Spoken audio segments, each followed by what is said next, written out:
आज हमारे स्टूडियो में मौजूद है वेलफेयर पार्टी के राष्ट्रीय अध्यक्ष मुस्तफा फारूक। हम आइए इनसे बात करते हैं आज के राजनीतिक हालात के ऊपर। ये अपनी पार्टी के लॉन्चिंग के लिए नागपुर महाराष्ट्र का दौरा कर रहे हैं, इसलिए नागपुर भी आए हैं। हम चाहते हैं कि इनसे बात करें। आइए हम इनसे बात करते हैं इन शब्दों के साथ कि कत्ल ऐसा हुआ किश्तों में मेरा, कभी बदले खंजर कभी कातिल बदल गए।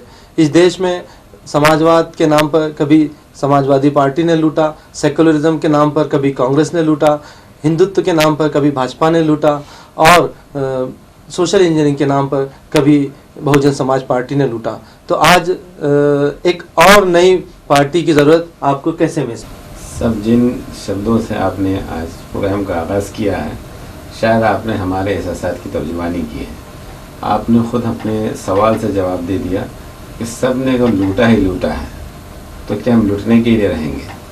ये हालात ने हमको मजबूर किया कि हम लूटने से बचने की वो कोशिश करें जिसमें हर लूटने वाले को कोई शेल्टर हो, हर लूटने वाले की कोई आवाज़ हो, हर लूटने वाले का कोई इख्तियार हो और कोई लूटने वाला हाथ इतना मजबूत ना हो कि लूटने पर वो सक्षम हो। इस कोशिश का, इस प्रयास का नाम एक नेशनल विकल्प के नाम पर हमने वेलफेयर पार्टी रखा है। तो क्या वेलफेयर पार्टी को हम ये समझे कि दो बड़ी जो राजनीतिक पार्टियां हैं देश में, उस तरह से हम उसको समझें, या फिर जो राज्य की जो छोटी छोटी पार्टियां हैं उस तरह से समझें हम? सब आप ये बात नोट करें, इसको समय ज़रूर लगेगा और नेशनल विकल्प बनना एक बड़ा टास्क है, लेकिन हम ये समझते हैं कि दोनों ही पार्टियों की जो आज सूरत हाल बनी है, तो वो दोनों पार्टियां अब सिंगल पार्टी की सिचुएशन में नहीं रही। इसलिए एक के पास एनडीए है और दूसरे के पास यूपीए है, और ये दोनों भी अब इतना आसान नहीं है कि अब सिंगल पार्टी गवर्न करने की पोजीशन में आ सके। लेकिन हमने जो नेशनल विकल्प की बात कही है, ये वो इशू नहीं है जैसे कोई समाजवादी यूपी में रखती हो, जैसे कोई आपके आरजेडी बिहार में रखती हो, ये वगैरह वगैरह। हमने तो स्टार्ट इस तरीके से किया है कि पूरे नेशनल विकल्प के तौर पर इसको स्थापित करने का प्रयास करें। इसलिए हमने 18 अप्रैल 2011 को लॉन्च किया। अभी 2.25 साल हुए हैं, लेकिन 8 राज्यों में यह स्थापित हो चुकी है और इसका नेटवर्क बहुत अच्छे से फैल रहा है। कुछ राज्यों में तो ये वार्ड लेवल तक पहुंच चुका है। जिन राज्यों में हमने किया उसमें साउथ की चारों भी स्टेट हैं, तमिलनाडु, केरला, कर्नाटका, आंध्रा, और ऊपर फिर हमने किया है यूपी में और राजस्थान, बंगाल और अब आसाम में शुरू किया है। अब 3 महीने में हम चाहते हैं कि महाराष्ट्र, बिहार और दिल्ली में हो। इस तरह आप देखेंगे कि अगर 2 साल के अरसे में अगर हम 11 राज्यों में संगठन बना सकते हैं, तो शायद बहुत जल्द हम पूरे देश में इसको विकल्प के तौर पर डेवलप करेंगे। वेलफेयर का जो शब्द है, तो क्या इससे ये संदेश जाता है कि आप सेवा का काम करेंगे? सेवा, आज के जो नेता हैं वो सियासत के नाम पे लूट खसूट मचाए हुए हैं, तो क्या वाकई में जो सेवा का शब्द आपने दिया है, तो क्या भविष्य में हम ऐसी अपेक्षा करें कि आप उसको पूरा करेंगे? देखिए, ये राजनीति जो है जिस ग्राउंड पर होती है उसका बेसिक डॉक्यूमेंट ही जो है वो कॉन्स्टिट्यूशन है, देश का संविधान है। और हमारा देश जो है एक वेलफेयर स्टेट के तौर पर हमारे पुरखों ने इसको प्रोजेक्ट किया है, लेकिन बदकिस्मती से एक्सप्लॉयटेशन इतना बड़ा, शोषण इतना बड़ा कि अब अगर कोई वेलफेयर का काम करता है तो ऐसा समझा जाता है कि ये काम स्टेट का नहीं है बल्कि एनजीओज़ का है। एनजीओज़ का तो रोल स्टेट को सपोर्ट करना है, बेसिक ड्यूटी तो स्टेट की है। जब स्टेट ने इसमें एक्सप्लॉयटेशन का रवैया इख्तियार किया तो नतीजे में सेवा भाव अलग कर दिया गया। हम उसके असल स्पिरिट को, उसकी असल रूह को कायम करना चाहते हैं और हमारे पॉलिटिक्स ही वेलफेयर होगी और वेलफेयर ही पॉलिटिक्स होगी। तो ये हम मान के चलते हैं कि आपकी शुरुआत आपने एक बड़ा झटका दे देते हैं। अभी बंगाल के चुनाव में जो मुखर्जी हैं, जो प्रणब मुखर्जी के लड़के हैं, वो बड़ी मुश्किल से 2500 वोटों से अपनी सीट बचा पाए। तो हम समझते हैं कि आपने शुरुआत बहुत धमाकेदार की। ये सही है कि हमको पहला पार्लियामेंट इलेक्शन कंटेस्ट करने का अवसर मिला। वहाँ हमको 20 दिन मिले और बहुत कम रिसोर्सेज के साथ हमने इलेक्शन लड़ा और वहाँ पर उनका बेटा बमुश्किल 2500 वोट से जीत सका। थोड़े से रिसोर्सेज होते, थोड़ा समय होता, तो शायद जो वोट हमको मिला है उससे बहुत ज़्यादा वोट लेकर हम बताते। आपने शुरुआत जो है बंगाल के इलेक्शन में प्रणब मुखर्जी की जो सीट खाली हुई थी उसमें उनके लड़के ने जो चुनाव लड़ा है वो बहुत कम वोटों से जीत पाए। तो ये हम समझते हैं कि पहला सीट आपने पार्लियामेंट का लड़ाया और बड़ी धमाकेदार शुरुआत हुई। तो शायद इससे ये मैसेज क्या होगा सेकुलरिज्म के नाम पे जो लोग लड़ रहे हैं इस देश में, तो वो क्या आपको अपना कॉम्पिटिटर नहीं समझेंगे? सब दो बातें हैं इसमें आपके सवाल में, और हम समझते हैं कि दोनों में पहली बात तो ये है कि हमारे प्रणब दा जब राष्ट्रपति बने हमारे देश के और वो सीट खाली हुई तो हमारा ये पहला पार्लियामेंट इलेक्शन लड़ने का अवसर था जो हमने लड़ा, और वो उनके खिलाफ लड़ा कि राष्ट्रपति जी के बेटे के हिस्से में सियासी विरासत आई, जिसको आप डेमोक्रेसी कहते हैं। वो डेमोक्रेसी में बाप का हिस्सा बेटे को मिला। उनके खिलाफ हमने एक नई पार्टी, बहुत कम रिसोर्सेज और बहुत कम समय में इलेक्शन लड़ा, और उसके नतीजे में वो 2500 वोट से मुश्किल से जीत सके। हमारे जीतने का तो कोई सवाल नहीं था, लेकिन हमारे पास थोड़े और रिसोर्सेस होते और समय मिलता तो हम बहुत अच्छे वोट से जीतते। अब भी जो जीता है वो अच्छे वोट से जीता है। सवाल है कि सेक्युलर पॉलिटिक्स में आप हमसे ये जानना चाहते हैं कि क्या मेरा खास कहने का मतलब ये था कि जो लोग सेकुलरिज्म के नाम पे इस देश में वोट ले रहे हैं तो क्या वो आपको अपना कॉम्पिटिटर नहीं समझेंगे? बड़ा नेचुरली समझेंगे, लेकिन ये जो सेकुलरिज्म के नाम पर ठेकेदारी कर रहे हैं और उसका जो शोषण इस्तेसाल कर रहे हैं, तो इसकी इजाज़त कब तक दी जाएगी? डिकेड्स तक दी गई और डिकेड्स तक इस्तेसाल हुआ। इसलिए आपने जैसा कहा कि किस्तों में कत्ल होते होते हम अभी यहाँ तक पहुँचे हैं। हमने कहा कि बहुत कुछ हुआ, अब हमको इसके ख़िलाफ़ खड़े रहना होगा और इंसाफ के लिए खड़े रहना होगा, और ये इंसाफ देश के हर महरूम और हर मजलूम जिसके ख़िलाफ़ जुल्म हुआ है उसके लिए खड़ा होना होगा।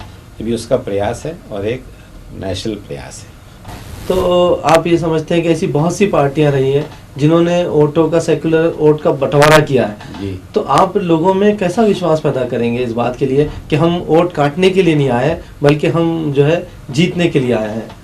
देखिए, पॉलिटिक्स तो पॉलिटिक्स ही से होगी, और जो लोग ये कहते हैं कि हम बांटने आए हैं या कोई और आता है इस एरेना में तो बांटने के लिए आता है, ये खुद इस डेमोक्रेसी में इस बात का साफ सिग्नल है कि ये लोग इस पॉलिटिक्स में अपनी ठेकेदारी और अपनी मोनोपोली रखना चाहते हैं। दूसरा, खुद इससे ये बात समझ में आती है कि ये दूसरे पार्टनर को प्रोटेक्ट करना चाहते हैं और हर अच्छी चीज़ बुरी चीज़ को रिप्लेस करेगी। कि हम जिस समाज से हैं वो समाज अगर पॉलिटिकल इनिशिएटिव लेता है तो लोगों को डिवीज़न नज़र आता है।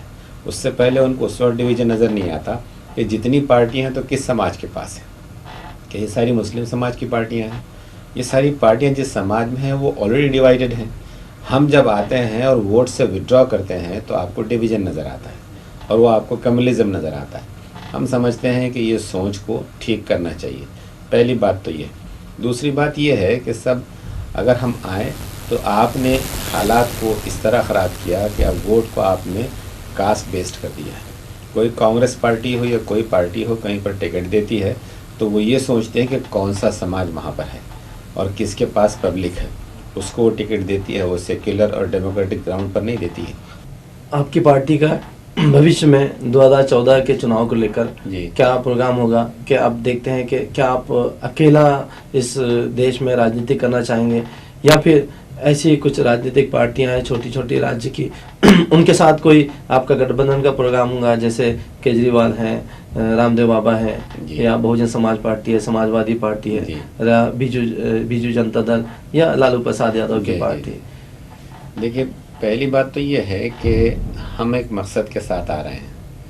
हम ये चाहते हैं कि ये पॉलिटिक्स में जो क्रिमिनलाइजेशन है, करप्शन है, माफिया का रोल है, ब्यूरोक्रेसी का नेक्सस है, ये सारी चीज़ें जहाँ पर जो लोग स्ट्रेंथन करते हैं हम उनके साथ अलायंस नहीं कर सकते। जो लोग इस इंसाफ की लड़ाई के लिए फेयरली सामने आ रहे हैं, चाहे वो कितने ताकतवर हैं या कितने इनिशियल स्टेज में हैं, वो और हम शायद एक ही विचार के होंगे।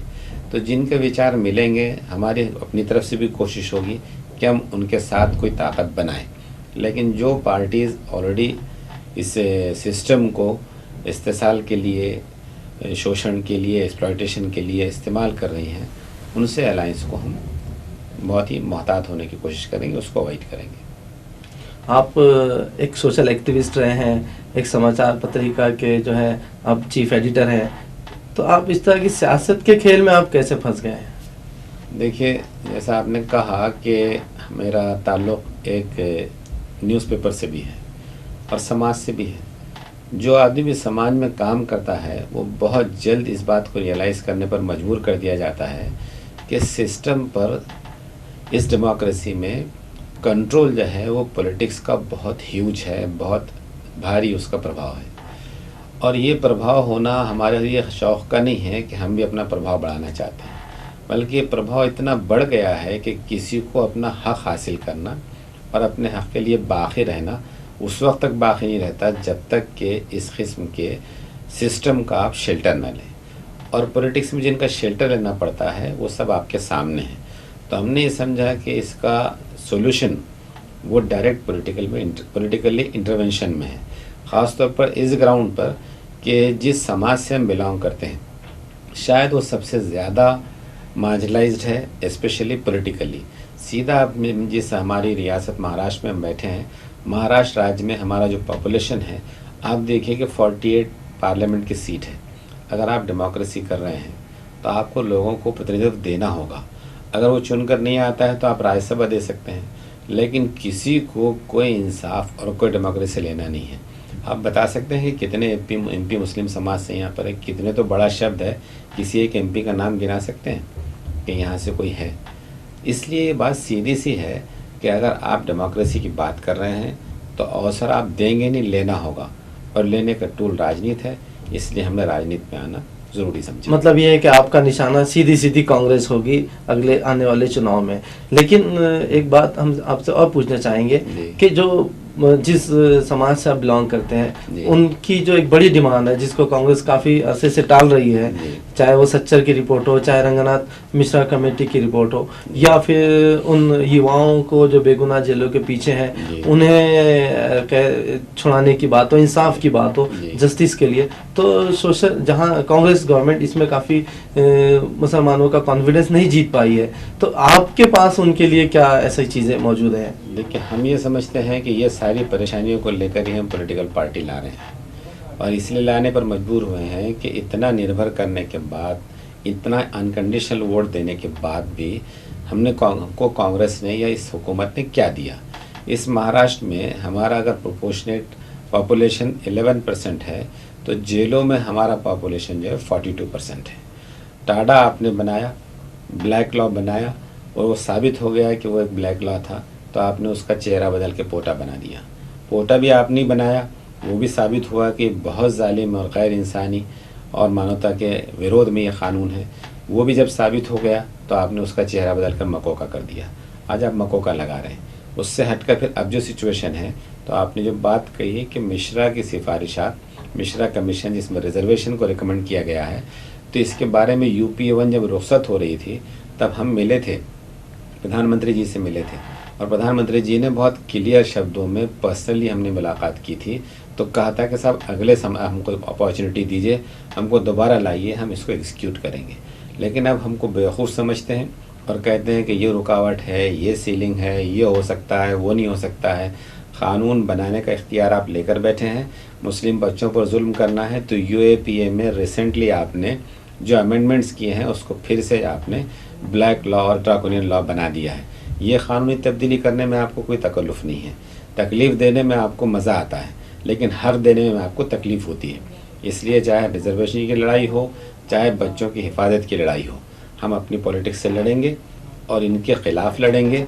वोट हमारा है जिसका ये इस्तेमाल करते आए हैं, अपने वोट का इस्तेमाल हम खुद करेंगे और ये इंसाफ की लड़ाई को हम सारे देश तक पहुंचाएंगे। दो बड़े इशू देश को जो अफेक्ट कर रहे हैं, जिससे देश की जनता काफ़ी परेशान है, एक तो महंगाई है, दूसरा भ्रष्टाचार है, फिर उसके साथ साथ अभी कुछ दिनों से आप देख रहे हैं कि महिलाओं पे होने वाले अत्याचार, ये बहुत ज़्यादा देश में बढ़े हुए हैं।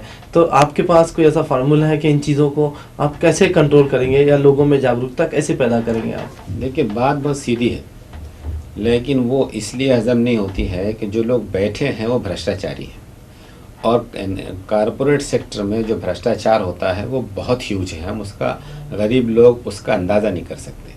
इसलिए आज राजनीति से फ़ायदा पहुंचाया जा रहा है तो वो कॉर्पोरेट सेक्टर में, पूंजीपति में, साम्राज्यवाद के लोगों में, उन लोगों में पहुंचाया जा रहा है। अब इनका जो फ़ायदा इतना पहुंचने लगा है कि अब तो स्टेट पर कौन हेड होगा और कौन मिनिस्टर होगा ये भी वो लोग डिसाइड कर रहे हैं, बल्कि देश के बाहर बैठकर डिसाइड कर रहे हैं। लिबरल इकोनॉमी के नाम पर आपने जो आइडिया लिया है वो सारे देश को, उन सारे पूंजीपतियों के लिए आपने ओपन मार्केट कर दिया है। रिटेल के नाम पर आप FDI ला रहे हैं और कई जो ठेले पे सब्जी तरकारी बेचता था उसके ठेलों को बंद करके जो करोड़्स ऑफ इंडियंस हैं उनका कारोबार ख़त्म करके उसमें रिलायंस को और आप वॉलमार्ट को वो अवसर दे रहे हैं कि वो तरकारी भी वो बेचेगा, किराना भी वो बेचेगा, और फिर वो सारी चीज़ें जो है जब ये करोड़पति ऐसे अब्जोपति लोग बेचेंगे तो गरीब खाएगा क्या? उसकी गुर्बत बढ़ेगी या कम होगी? महंगाई बढ़ेगी या कम होगी? तो हम सीधे से कहना ये चाहते हैं, अगर हम इसमें आते हैं तो हमारी कोशिश ये होगी कि ये जो इकोनॉमी है ये इंक्लूसिव हो। इसका फ़ायदा जब तक एक आम आदमी को नहीं पहुंचता तब तक किसी को मौका न दिया जाए। हम ये नहीं समझते कि ग्रोथ रुक जाएगी, हम ये नहीं कहते कि किसी अंबानी को मौका नहीं मिलेगा, लेकिन किसी अंबानी को हम लूटने का मौका नहीं देंगे। हम उससे ऐसी स्कीम चाहेंगे कि करना है तो रिफाइनरी चलाए, फैक्ट्री चलाए, लेकिन वो रिटेल नहीं करे। रिटेल भी वो करेगा तो हम उसकी इजाज़त नहीं देंगे। हर एक को जीने का हक़ बनाने वाले ने दिया है, उसको मिलना चाहिए। रही बात औरत की, तो हमारा ये मानना है कि औरत के साथ हमेशा अत्याचार हुआ है और उसके सारे अपॉर्चुनिटीज़ को हमेशा से गस्ब किया गया है। हम समझते हैं कि उसको हर सतह पर अपॉर्चुनिटीज़, एलोकेशन, रिप्रेजेंटेशन उसके स्ट्रेंथ के मुताबिक मिलना चाहिए और 50% मिलना चाहिए। हमारा प्रयास होगा कि पार्टी में हम ज़्यादा से ज़्यादा इंडिपेंडेंटली, ऑटोनॉमी के साथ अपनी विमेन विंग को स्ट्रेंथन करें और विमेन अपनी लड़ाई अपनी प्लेटफॉर्म से अच्छे से लड़ सकें।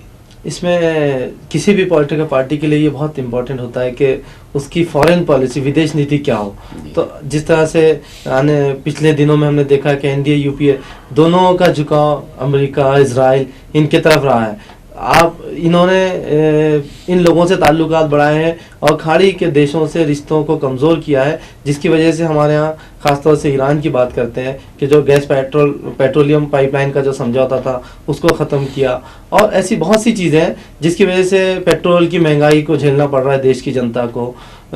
इसी वजह से तो आपके पास फॉरेन पॉलिसी क्या होगी कि पेट्रोल है, गैसेस हैं, जो नेशनल रिसोर्सेज हैं, उसको आप कैसा कंट्रोल कर पाएंगे ये सब चीज़ों पे, विदेश नीति के बारे में? देखिए, बहुत साफ बात है कि एक लंबे अरसे तक जब तक रशिया पावर में रहा है और सुपर पावर रहा है तो हमारे देश का झुकाव जो है रशिया की तरफ था, जिसमें कुछ समाजवाद था, जिसमें डिस्ट्रीब्यूशन था, और हम जो है इस साम्राज्यवाद के ख़िलाफ़ अमेरिका के अगेंस्ट थे। लेकिन जब रशिया का डाउनफॉल हुआ तो हमारे देश ने भी अपना फेस चेंज किया और अब हम अमेरिकन कैंप में शुमार होते हैं। ये अमेरिकन कैंप की आइडेंटिटी ही साम्राज्यवाद की है, और साम्राज्य जो होता है वो खून चूसने में अपनी हिस्ट्री रखता है। इसीलिए हमने कहा कि जो इकोनॉमिकल पॉलिसीज़ आई हैं वहीं से आई है, और वो जो लाए थे नरसिम्हा राव के दौर में, उसी वक्त फाइनेंस मिनिस्टर हमारे आज के प्राइम मिनिस्टर, वो जो बहुत क्लीन और बहुत फेयर और बहुत अच्छे आदमी हैं, उन्हीं की सोच हमको ये यहाँ तक लाई है कि अब गुर्बत बढ़ती जाती है और महंगाई रुकने का नाम नहीं लेती।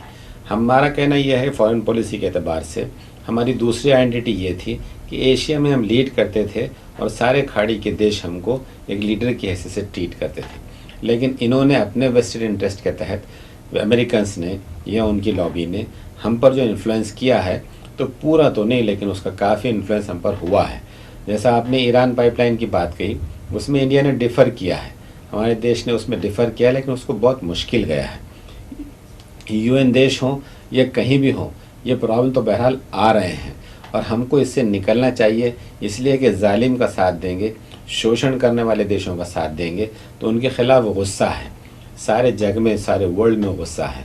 और हमको ऐसा कोई काम नहीं करना चाहिए जिसमें कि हमारी आइडेंटिटी, हमारी छवि वो एक ऐसे देश की बने जो जालिम हो।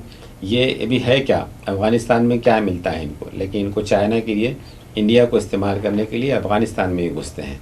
इराक़ का तेल लेना था तो आपने पहले कहा कि वहाँ पर मास डिस्ट्रक्शन के वेपन्स हैं और बाद में आपने कह दिया कि नहीं है, लेकिन एक देश में घुसकर आपने उसका सत्यानाश कर दिया, उसके देश के हेड को आपने फांसी दे दी और आप बाद में कहते हैं कि वहाँ पे हथियार नहीं मिला। तब आपको फांसी कौन देगा और आपको किसने इख्तियार दिया कि दूसरे देश में घुस जाएं? ये तो अमेरिका की दादागिरी है जिसने मैसेज दिया है दूसरे देशों को कि हमारी बात सुनो, नहीं तो हम तुम्हारा इराक़ कर देंगे, हम तुम्हारा अफगान कर देंगे। हम ये समझते हैं ये कम से कम भारत जैसे देश को इतनी आसानी से नहीं कर सकेंगे, इसलिए भारत देश को अपनी पॉलिसीज़ अपनी सॉवरेंटी के साथ बनाना चाहिए। ये नहीं होना चाहिए कि ये कंपनीज़ के लिए, इन देशों के लिए हमको अपने मिनिस्टर्स डिसाइड करने पड़े। नटवर सिंह को आपने मिनिस्ट्री से हटाया, मणिशंकर अय्यर को आपने मिनिस्ट्री से हटाया, इसलिए कि इनकी विचारधारा अमेरिका के हित में नहीं थी।